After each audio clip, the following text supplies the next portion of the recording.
Hello, you guys. Welcome to Let's Talk About It with your host, Tiffany Washington Wynn of Healing Hearts Ministries. We have Lisa again with us for this last segment. Good morning, mid morning, you guys. Um, I'm your host, Tiffany Washington Wynn. I am co author of 24 chapters, where my book talks about healing, it talks about restoration from abuse. I co-authored with 23 other women, and we talk about all the abuse that we went through for our sex trafficking and on up, mother and father abuse, abandonment, neglect. I also am a mental health aide and advocate, um, and I work as a community health worker in rural areas and in any area in Nevada. And so I gear towards healing, restoration, and substance use disorder, different things like that. I also am a life coach of Kingdom Coaching. I'm a minister and evangelist of the gospel. So all of what I do is rooted in Christ. Okay. We have on our podcast, this is our last segment with Lisa. Thank you for being here, Lisa. This is a place where we can talk about real people, their real stories, and true and real healing. This podcast if this podcast has encouraged you, we would please want you to connect with us and stay connected by reaching out to us by email at hhministries, which is Healing Hearts Ministries 1, hhministries1 at gmail.com. And be sure to follow us on all social media platforms. On TikTok, I am Tiffany Healings. Tiffany's Healing. On Facebook, we're Healing Hearts Ministries. Now, let's continue this segment of today's conversation.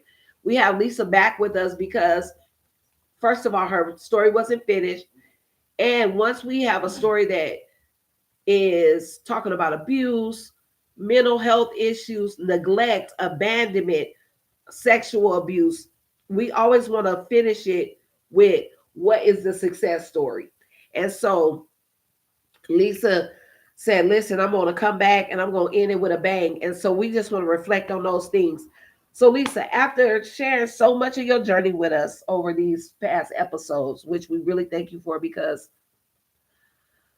I had some people hit me up and was like, I don't want to share my story, but just hearing somebody else share theirs make me hopeful that I can heal. Right.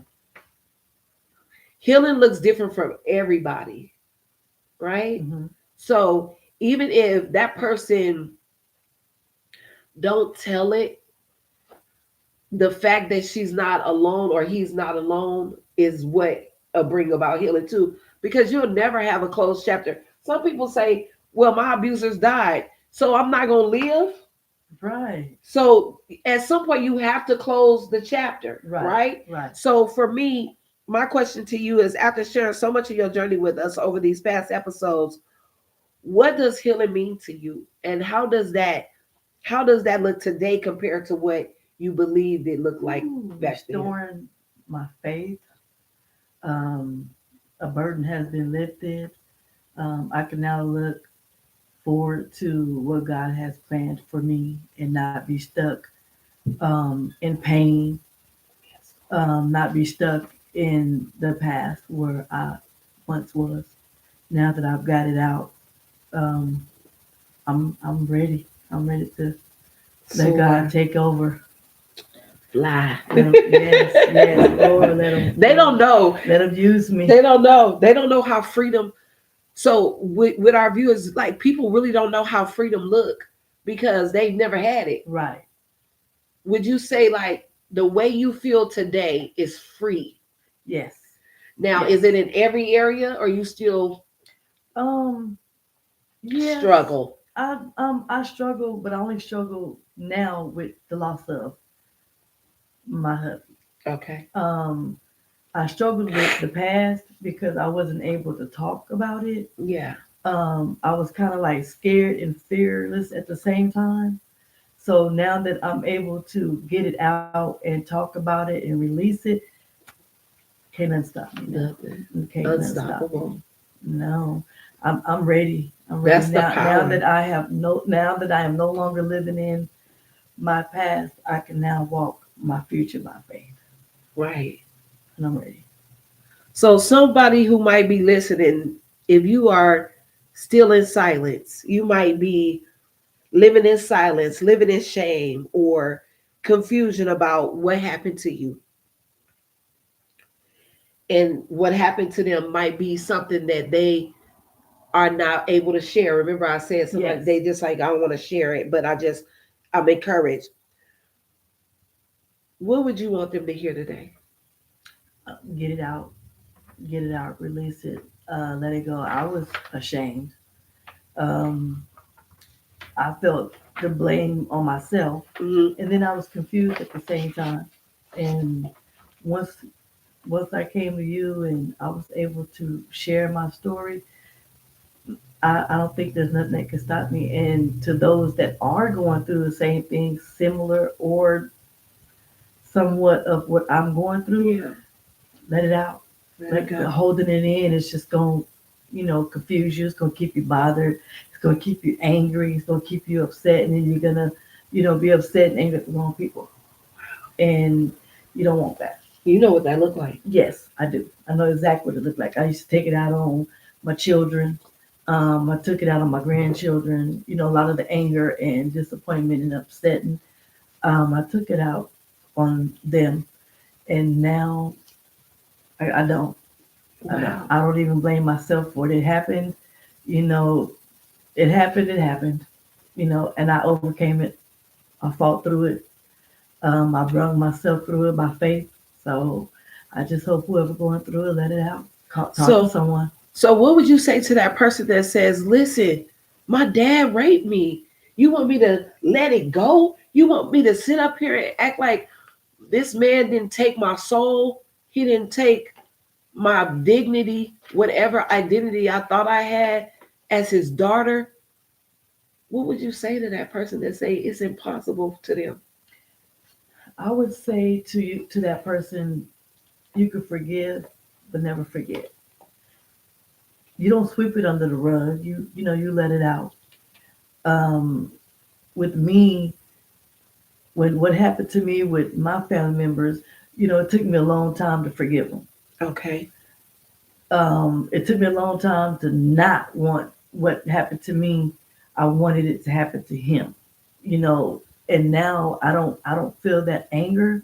I'm still hurt behind it, but I don't feel that anger no more. Would I talk to him? No. Do I pray for him? Yes, because God says pray for your enemies. Yeah. And do I pray for him? Yes. Would I want to be in his presence or him in my space? No, no. So I wouldn't tell someone that went through what I went through to, let it go. Everybody deals with their own pain in their own way. In their own Different way. strokes for different folks. So I Absolutely. wouldn't, tell them to forget about it and let it go. You got to know where your healing is at. Oh wow. So do you feel like when you when you say that it comes from a place of, I'm not telling you to erase the event, but I'm telling you in order to move forward, you have to forgive that person because if not, they have a power over you Power over you. still. Yes. And that's how I felt for years. For years. Even when I did run into this person, I felt like that, like, oh, you still got this power over me. I just want to choke you. I want to, but Oh God said, no, I'll take care of it. So now I'm living in that trustworthy, where I can trust again. yeah.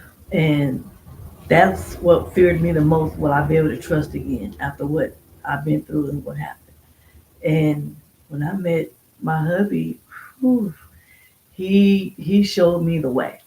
I'm so glad He showed me somebody the could way in every be a angle. beacon And of he was, light. and he was. He was. I wasn't afraid of the man for the world. I felt like, honestly, I felt like he was an angel from God because the relationship that I was in before he came along, it was abusive. Did you ever have a break in between your relationships where you just was like, I want to just don't mess with Now, them? before he came, I was in an abusive relationship. Okay. I forced myself out of it. I finally gained the strength to force myself out of that relationship. Right. I think I was out of it and we were separated and not, and didn't have anybody for maybe like 4 months at the most. Okay. And then I Okay. met him. And Okay. then I kind of told him my background and my story a little bit. I was Okay. ashamed and embarrassed to tell him all of my background, but I told him most of it. And when he told me, I'm not here for your past, I'm here Oh to heal your Lord. wounds. Yes. And when I tell you he healed the wounds, I wouldn't trade him in for the world. If if God not come in or you did not God right away, do you think that he was the mediation? God, Yes, absolutely. like God used him. Yes, because he was a Christian person. Man. He was into church. He didn't curse. He didn't drink. He didn't smoke. I mean, he was a square, and I was into that. I Yes. was into it, and he brought the Let's best out of go. me. Thank you, Yes, Jesus. and when I tell you, he showed me right from wrong. You know, he explained to me. I know the Bible from beginning to the end. Okay. I've been to church. Do I like church? Not really. Okay. But I won't, knock you if you go to church and if you like, if you want to be in the church of God. And Okay. he did. And he did just that. He didn't, condone me not going to church or condone me going to church. I love going to church. Right. And he was okay with that. He went with me a few times. But knowing that he know more of church and the Bible than I did is what inspired me. Well, because most people who don't want to go to church is because something then transpired. Right. And what I've learned is that they do not judge nobody for doing Right. them. However, they saying that's not for me anymore. Hmm. That's not where I want to be when it comes to having a relationship with God, because you can truly have a relationship with God and not go to church. Right. And it's crazy that I'm a Christian saying that, but I need people to understand that it is true. And like right now, I'm on a 30-day sabbatical. Am I going to backslide? I would not suggest that for a baby Christian like Lisa. Lisa needs fellowship. She needs church. Yes. She needs to be around the uplifting of the saints. Yes. But for somebody seasoned, there are times where we have to take breaks, Right. because church is one of those things mentally that are overwhelming as well. Right. Depending on who you're dealing with as a leader, depending on who you're dealing with as a flock. So that's why some people that are seasoned are able to take breaks. Okay. Right. However, I always tell baby saints, stay in that thing. Because when I first got saved, I loved church. Yes. I would be there for Bible study. You would have Everything. everything that they was having. Sock Sunday, I'm coming. I feel like right now I'm at my stage where I'm being marinated. Oh, Rabasaya. I'm being marinated. Yes, God. Into it. Yes. And I'm loving it. And the thing about it is you be excited to Yes. go. It ain't like, oh, we gotta go to church. Oh, we gotta go. Now after 3-4 years or 5 years, you be like, okay, like I said, depending on where you go, do they spark your fire? Right. Do they keep you hungry? Do they keep you loving God? Do they keep you loving people? Right. Because loving people is loving God. Yes, ma'am. This is his creation. So when I hear people say I hate people, I'll be like, I need you to get that spirit. Yes. Yeah, because I don't even like the word hate. yes, that's why I always say dislike, dislike, Yes. dislike. I always try to say I dislike. dislike it. Hate is I don't very, like it, very, very I don't strong like it. It's word. a strong word. And you Hallelujah. can't take it back. That there you go. So did you ever feel like in your story, like the power of being seen? We're gonna talk about that. Let's talk about the power of being seen.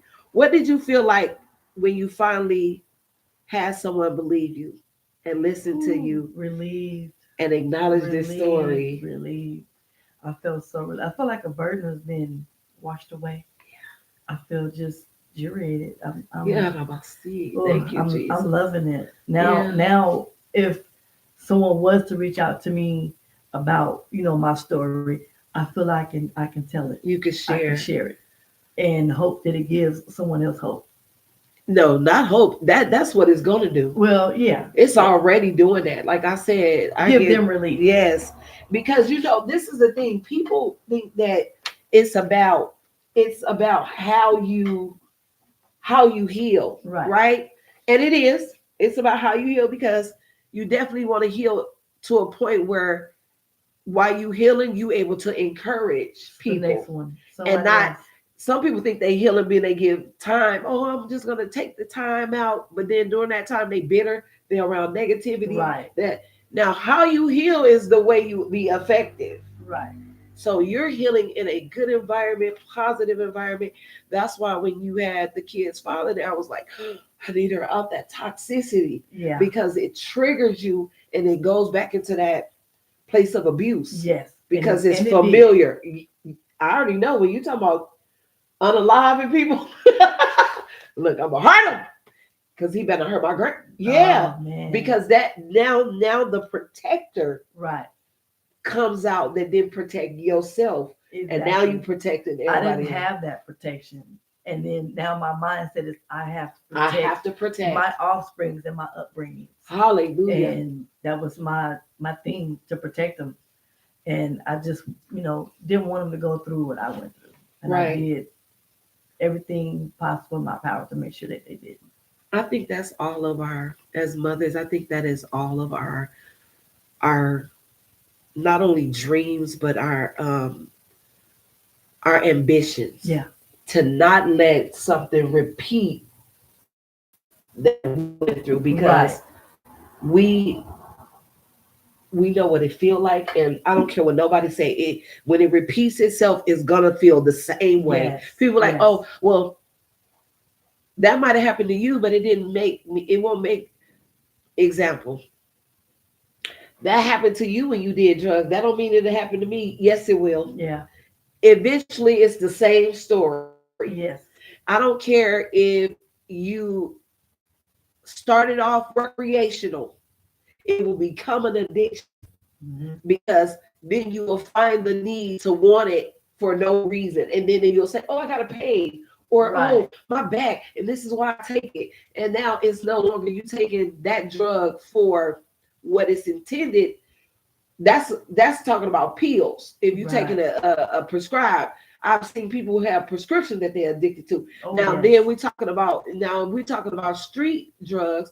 I've also seen people say, I only take it because um, it suppressed my stress, weed or marijuana. You see what I'm saying? Yes. Now you've been smoking marijuana all the time. Right. But at first it was just to relieve your little stress. You come home from work and do it. Oh, I come home from work, I just have a beer. I just sip it.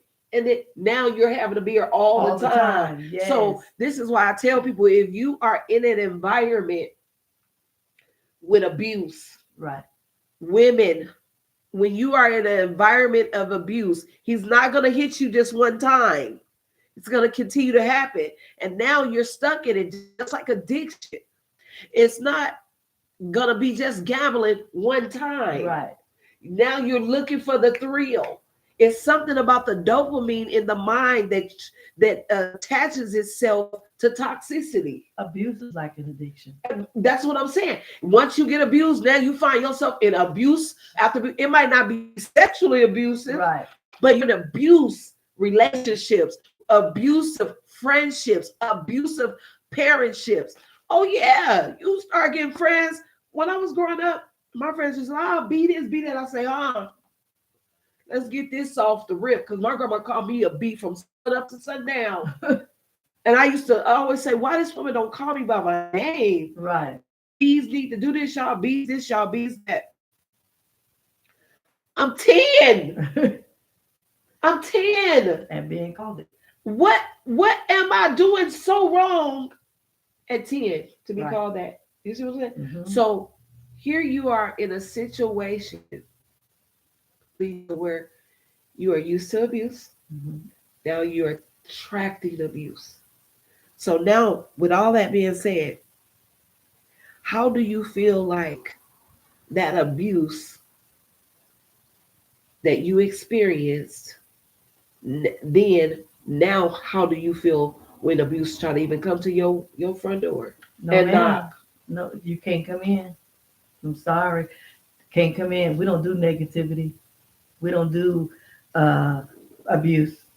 We just don't do it. God is not allowing me to do that anymore. I've accepted what I accepted from my past. I'm not doing it. I'm moving forward, and I just can't. I just don't want to be around negativity. I don't want to be around abuse. I would love to help those that have been abused. I would like to help Okay. them, to overcome it like I did, Right. and to let go. You ain't gonna never forget it. It's there. Yeah. It's planted. It's there. Mhm. But to let it go and let God is what I chose to do. Have you ever thought to do some volunteering, like at abused women shelters or like some type of community work? I have. It's not, a lot where you can do that here in around, at least I don't No, know. you got to reach out to me. Oh, okay. I got you. I do that. Okay. That's what I do. I would love to do that. I would love Yes. to do that. Even if My it's at the daughter, Salvation my two of Army. my daughters went through. Um, I'm not gonna say what I went through, but similar. Okay. And what hurted me the most is because they was listening to me say, "I'm ashamed, I'm embarrassed, and I don't want to tell my background, my story, or what happened to me." So they, fell into that. Yeah. Well, I don't want to tell mom. Yeah. I don't want to tell mom. So I had to overhear conversations, and then I had to bring it to their attention and ask, why could you come to me? And it was like,